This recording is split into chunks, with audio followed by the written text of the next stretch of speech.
നമ്മളിവിടെ കാണുന്നത് നമ്മുടെ ബോച്ചയുടെ ഒരു വെബ്സൈറ്റ് ആണ്. ഇത് എങ്ങനെയാണ് നിങ്ങൾ ഈ ഡീറ്റെയിൽസ് നോക്കുന്നത്? നമുക്കൊരു ലോട്ടറി അടിച്ചു കഴിഞ്ഞാൽ നമുക്ക് രാവിലെ മെസ്സേജ് ഒക്കെ വരും. അവിടെ രണ്ട് ഓപ്ഷൻ ഉണ്ട്. ഇവിടെ എൻ്റർ യുവർ ടിക്കറ്റ് നമ്പർ, അവിടെ നമ്മുടെ നമ്പർ അടിച്ചു കൊടുത്തിട്ട് നമുക്കൊരു 30 മെസ്സേജ് വന്നിട്ടുണ്ടാവും. അപ്പോൾ ഡേ 1, ഡേ 2, ഡേ 3 അങ്ങനെയായിരിക്കും 30 D30 വരെ ഉണ്ടാവും. അപ്പൊ അതിനകത്ത് ഇന്നത്തെ ആ ഒരു ടിക്കറ്റ് ഡേ 1ലോ ഡേ 2ലോ ഏതെങ്കിലും ഒരു നമ്പർ നമുക്ക് നോക്കണമെന്നുണ്ടെങ്കിൽ യുവർ ടിക്കറ്റിൽ ക്ലിക്ക് ചെയ്യുക. അതിനുശേഷം നമ്മുടെ മൊബൈലിൽ വന്നിരിക്കുന്ന മെസ്സേജ് നമുക്ക് 30 ഡേ ഉണ്ട്.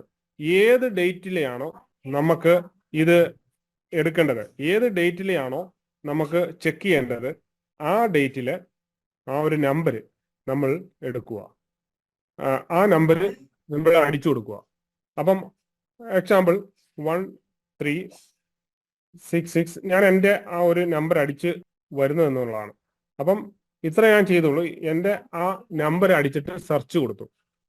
സെർച്ച് കൊടുത്തു കഴിയുമ്പോൾ ഇതേപോലെയുള്ള open sales time, draw 25, ticket cost ഇങ്ങനെയാണ് കൊടുത്തിരിക്കുന്നത്.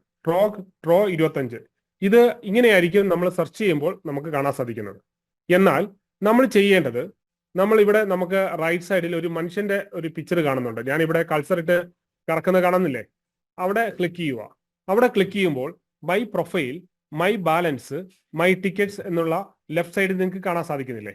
അപ്പൊ ഇവിടെ ഞാൻ മൈ പ്രൊഫൈൽ എന്ന് ക്ലിക്ക് ചെയ്യുമ്പോൾ ഇവിടെ നമ്മുടെ പേര് ജോജി കെ ജേക്കബ്, എൻ്റെ mobile number, India, email, Aadhaar number, ഇത് നമ്മൾ രജിസ്റ്റർ ചെയ്തപ്പോൾ, ഒരുപക്ഷെ നിങ്ങൾ രജിസ്റ്റർ ചെയ്തിട്ടായിരിക്കാം ഒരു ഡൗട്ട് ചോദിച്ചിട്ട് അതനുസരിച്ചാണ് ഞാൻ ഈ ഒരു വീഡിയോ തയ്യാറാക്കുന്നത്. അപ്പോൾ അതിനകത്ത് പ്രൊഫൈലിന്റെ അകത്ത് കൊടുത്തിരിക്കുന്ന ആ ഒരു ഡീറ്റെയിൽസ് ആണ്. ഇനി നമുക്ക് നോക്കാം. നമ്മൾ നേരെ പോകാം മൈ ബാലൻസ്. ഇവിടെ മൈ ബാലൻസ് നമുക്ക് നോക്കിക്കഴിഞ്ഞാൽ നമുക്ക് കാണാൻ സാധിക്കും. ഇവിടെയാണ് നമുക്ക് അടിച്ച ലോട്ടറിയുടെ പൈസ അവിടെ വരുന്നത്. ഇവിടെ നിങ്ങൾക്ക് കാണാം അവൈലബിൾ ബാലൻസ്.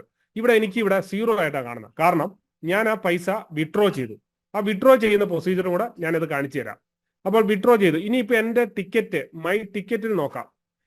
മൈ ടിക്കറ്റ് നോക്കിക്കഴിയുമ്പോൾ ഇവിടെ നമുക്ക് നോക്കാൻ സാധിക്കുന്നത് പെൻഡിങ്, ഇവിടെ ക്ലിക്ക് ചെയ്ത് കഴിഞ്ഞാൽ പെൻഡിങ്, അതുപോലെ തന്നെ ആള്, വിന്നിങ്, ഇതെല്ലാം കാണാൻ സാധിക്കും. അപ്പൊ വിന്നിങ്ങിലേക്ക് നമുക്ക് നോക്കാം. ഇപ്പൊ എൻ്റെ ടിക്കറ്റ് വിന്നായിട്ടുള്ള ടിക്കറ്റുകളാണ് നമ്മൾക്ക് ഇവിടെ കാണാൻ സാധിക്കുന്നത്.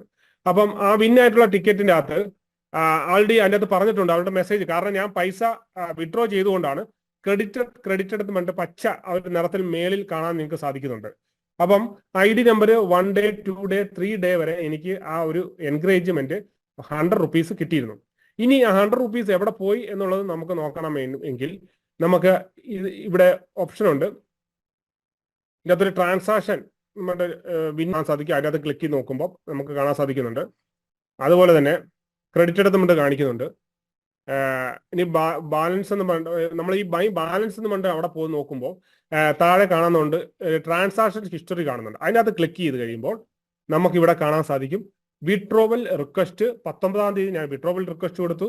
300 രൂപ അത് മൈനസ് ആയിട്ടുണ്ട്. ആ മൈനസ് ആയിട്ടുള്ളത് നമുക്ക് വളരെ, അതുപോലെ തന്നെ വിന്നിങ് 18/4/2024 12:25 AM എനിക്ക് 100 രൂപ ക്രെഡിറ്റ് ആയി. അതുപോലെ തന്നെ 17/4/2024 1:38 AM എനിക്ക് 100 രൂപ ക്രെഡിറ്റ് ആയി. അതുപോലെ തന്നെ വിന്നിങ് 16/4 12 മണിക്ക് 100 രൂപ എനിക്ക് വിൻ ആയിട്ടുള്ളതാണ് കാണിച്ചിരിക്കുന്നത്. അപ്പൊ അങ്ങനെ എനിക്ക് 300 രൂപ വന്നതിന്റെ പ്രൂഫാണ് ഇവിടെ കാണുന്നത്. അപ്പം കിട്ടിയെന്നുള്ളവരെ തെളിവെന്ന് മനസ്സിലായില്ലേ? അതുപോലെ തന്നെ നമുക്ക് കിട്ടിയ പൈസ അത് നമുക്ക് വിഡ്രോവൽ റിക്വസ്റ്റ് കൊടുക്കാം. ഇവിടെ വിഡ്രോവൽ റിക്വസ്റ്റ് കൊടുത്തു കഴിഞ്ഞാൽ നമുക്ക് ആ എമൗണ്ട് വിഡ്രോ ചെയ്യാൻ പറ്റും.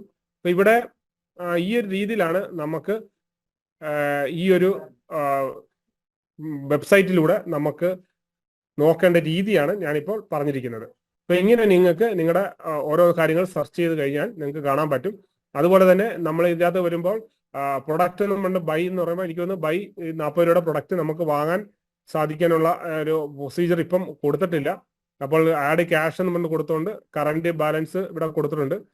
Deposit amount, ticket, select payment, ഇത് ഈ രീതിയിലൊക്കെ ആണ് ആ ഒരു പ്രൊഡക്റ്റ് നമുക്ക് ഇതിൻ്റെ അകത്ത് ചായപ്പത്തി ഇതിൻ്റെ അകത്ത് നിന്ന് ഡയറക്റ്റ് മേടിക്കാൻ പറ്റും. ഇപ്പം ഇതിൻ്റെ അകത്ത് നിന്ന് ഡയറക്റ്റ് മേടിച്ചാലുള്ള ദോഷം എന്ന് വെച്ച് കഴിഞ്ഞാൽ ആ ഒരു പാക്കറ്റിന് ഒരു ലോട്ടറി മാത്രമേ കിട്ടത്തുള്ളൂ. അതാണ്. അപ്പൊ ഇതിൻ്റെ അകത്ത് പേയ്മെന്റ് സെക്ഷൻ കാര്യങ്ങളൊക്കെ നമ്മൾ ക്ലിക്ക് ചെയ്യുമ്പോൾ അതിൻ്റെ അകത്ത് ഓപ്പൺ ആയിട്ട് വന്നിട്ടില്ല.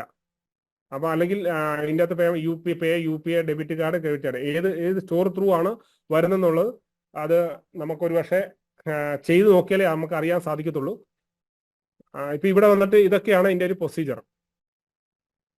അപ്പോൾ നിങ്ങൾക്ക് ഇത് മനസ്സിലായെന്ന് വിചാരിക്കുന്നു. അപ്പോൾ ഇനിയും വീണ്ടും കാണാം നമുക്ക് അടുത്ത video. Thank you very much.